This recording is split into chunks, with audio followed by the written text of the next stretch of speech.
আজকে মাংস ভাত খামো এরকম বড় বড় মরিচ দিয়ে। কম মশলায় আজকে একটা গরু মাংস রান্না করবো, শুধুমাত্র গরম গরম ভাত আর এরকম বড় বড় মরিচ দিয়ে খাওয়ার জন্য। আমি যেভাবে একদম সিম্পল মশলা দিয়ে গরু মাংস রান্না করি, তাও আবার নিজের হাতে বাটা মশলা দিয়ে, সেটাই আজকে তোমাদেরকে দেখাবো। আর এইভাবে কম মশলায় রান্না গরু মাংস তো এমনিতেই অনেক মজা, তার সাথে যদি এরকম বড় মরিচ হয় তাহলে তো কোনো কথাই না। আমি 2 প্লেট ভাত অনায়াসে খেয়ে নিতে পারি। তো গাইস, আজকে রান্না করবো গরু মাংস, সেজন্য আমি এখানে ফ্রেশ গরু মাংস নিয়েছি। এখানে সলিড মাংস, হাড্ডি, চর্বি সবকিছুই মিক্সড করা ছিল। এগুলো এবার আমি খুব ভালো করে ধুয়ে নেব। এই গরু মাংসগুলো মাত্রই বাজার থেকে কিনে আনছে, তাই খুবই টাটকা মনে হচ্ছিল। তো যাই হোক, এগুলো আমি খুব ভালো করে ধুয়ে ক্লিন করে নিই। আর দোকান থেকে আনার পর মাংসগুলো আমি আর কাটিনি, যেরকম পিস করে দিছে ওইরকম করে রান্না করব। তো গরু মাংসগুলো আমি 3-4 বারের মতো ধুয়ে নিছি, যতক্ষণ না পর্যন্ত স্বচ্ছ পানি বেরিয়ে আসে। আর মাংসগুলো একদমই ধোয়া হয়ে গেলে এগুলো থেকে পানি ঝরিয়ে নিতে হবে। পানি ঝরানো হয়ে গেলে আমি যে পাত্রে রান্না করব সেই পাত্রে মাংসগুলো দিয়ে দিই। আর আমি যেহেতু বাটা মশলায় রান্না করব, সেজন্য এখানে আদা, রসুন আর পেঁয়াজ ছিলে এগুলোকে ভালো করে ধুয়ে পেঁয়াজ কেটে নিচ্ছি, আর মশলাগুলো বেটে নিতে হবে। এখানে আমি আদা রসুন খুব মিহি করে বেটে নিচ্ছি। তো গাইস, রান্নার জন্য মশলাও বাটা হয়ে গেছে। এবার আমি মাংস ম্যারিনেট করে নিই। প্রথমে মাংসের মধ্যে পেঁয়াজ কুচি দিয়ে দিলাম, এরপর দিয়ে দিব পরিমাণ মতো আদা রসুন বাটা। আমি যেটুকু বেটে নিছি সবটুকুই মাংসের মধ্যে দিয়ে দিলাম। এবার পরিমাণ মতো জিরার গুঁড়া আর ধনিয়ার গুঁড়া দিয়ে দিব, হলুদের গুঁড়া। আগেই বলছিলাম আমি অল্প মশলাতে রান্না করব, তাই কম কম মশলা দিচ্ছি। এরপর পরিমাণ মতো মরিচের গুঁড়া দিয়ে আমি স্বাদ মতো লবণ দিয়ে সাথে কতগুলো গোটা গরম মশলা দিয়ে দিলাম, যেমন এলাচ, দারচিনি আর তেজপাতা। সর্বশেষ আমি এখানে অনেকটা পরিমাণ রান্নার তেল দিয়ে দিলাম। তো গাইস, গরু মাংসতে যা যা মশলা দরকার সবকিছু দেওয়া হয়ে এবার মশলার সাথে মাংসগুলোকে খুব ভালো করে ম্যারিনেট করে নিতে হবে। মাংসের টেস্টটা সম্পূর্ণ মাখামাখির উপর ডিপেন্ড করে, তাই যত ভালোভাবে মাখানো হবে ততই মাংসটা টেস্ট হবে। তো আমি হাত দিয়ে মাংসগুলো খুব ভালো করে মেখে নিই। এবার আমি এখানে মাত্র 1.5 কাপের মতো পানি দিই, আর এই অল্প পানিতেই আমি মাংসটা রান্না করব। মাংস ম্যারিনেট করে রান্না করা হলে বেশি পানির দরকার, এমনিতেই মাংসগুলো খুব তাড়াতাড়ি সেদ্ধ হয়। এবার মাংসের কড়াইটা সোজা চুলার উপর বসিয়ে রান্না করব। তার আগে একটা ঢাকনা দিয়ে ঢেকে আমি পুরো মিডিয়াম আঁচে এই রান্নাটি করব। কিছুক্ষণ পর ঢাকনাটা সরিয়ে আমি একটু উল্টে পাল্টে নেড়ে দিই। আমি অল্প পরিমাণ পানি দিছি, অলরেডি মাংস থেকে আরো পানি ওঠা শুরু, আর এই পানিটুকুতেই মিডিয়াম আঁচে মাংসগুলো খুব ভালো করে সেদ্ধ করি। এভাবে প্রায় 20 মিনিট থেকে 25 মিনিট পর আমি ঢাকনাটা সরিয়ে একটু নেড়ে দিলাম। মাংসগুলো অনেকটাই রান্না হয়ে যাচ্ছিল,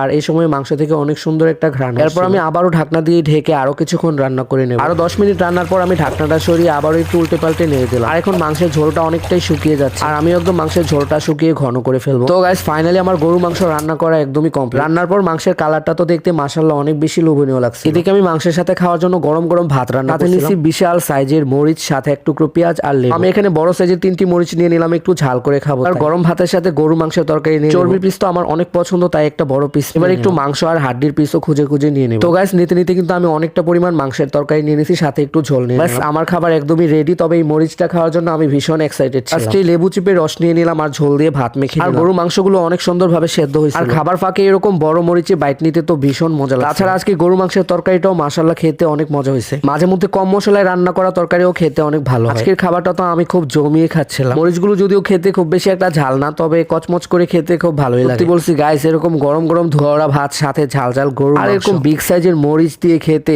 কি যে মজা লাগে। আমার মনে হয় আমার আজকের খাবারগুলো দেখে তোমাদেরও খেতে ইচ্ছে করছে। শুধুমাত্র বাটা মশলায় রান্নার জন্যই মাংসটা খেতে এত টেস্টি। তার উপর আবার একটু পর পর কাঁচা পেঁয়াজে বাইট নিতেও ভালোই লাগছে। আমি তো মাংস ভাত খুব তৃপ্তি করে খেয়ে নিলাম। বাকি ছিল এই চর্বির পিসটা, আর আমার চর্বির পিস তো অনেক প্রিয়। একটু চর্বি ছিঁড়ে ভাতের মধ্যে দিয়ে মেখে নেবো, সাথে একটু একটু করে মরিচ ভেঙে খাবো। আর সবকিছুর কম্বিনেশনে আজকের খাবারটা খুবই জোশ ছিল। তো গাইস, আমার আজকের ব্লগটি এ পর্যন্তই। তোমাদের কাছে কেমন লেগেছে আমার আজকের গরু মাংস অবশ্যই কমেন্টে জানিও। দেখা হবে এমনই কোনো নতুন ব্লগ। এ পর্যন্ত সবাই ভালো থেকো, সুস্থ থেকো। আল্লাহ হাফেজ।